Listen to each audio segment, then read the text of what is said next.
లో మీరు పూలు స్వామికి అర్పణ చేస్తూ ఉంటారు.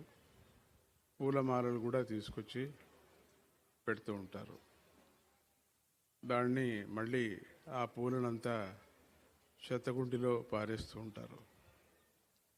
అట్లా దాన్ని పారేయకోకుండా ఆ పూలనంతా కూడా విడదీసి బాగా ఎండబెట్టండి. అన్ని పూలు అంతే, ఏ పూలైనా పర్వాలేదు.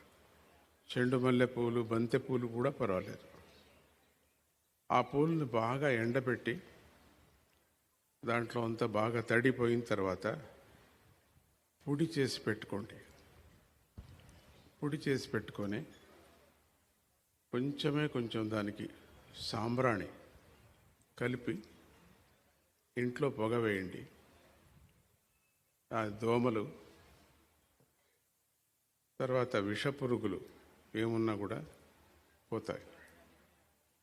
రెండవది, మనకు పట్టిన దీర్ఘ వ్యాధి జలుబు అది కూడా కంట్రోల్ అవుతుంది. ఎక్కువ పొగ వేయకుండా కొంచెమే చాలు. ఆ విధంగా ఆ పూలను మాత్రం ఎవరు వేస్ట్ చేయొద్దండి. అది అందరికీ చెప్పండి. మళ్ళీ మీకు అది తెలుస్తుంది కూడా. దాన్ని అట్లా పొగ వేసుకుంటే దాని మహిమ మీకు తెలుస్తుంది. అందరికి, ప్రతి ఒక్కరికి చెప్పండి. పూలను మాత్రం పాడు చేయొద్దండి.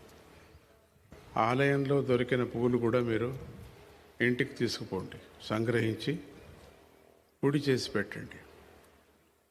మీకు వేయటానికి వీలు లేకపోతే డబ్బాలు చేసి మాకు ఆశ్రమానికి ఇవ్వండి. మైసూరుకి కూడా తీసుకురండి, స్వామీజీ కూడా సమర్పణ చేయండి. మేము వేసుకుంటాం పొగ, మాకు కావాలి. ఆ విధంగా కూడా సేవ మీరు చేయొచ్చు.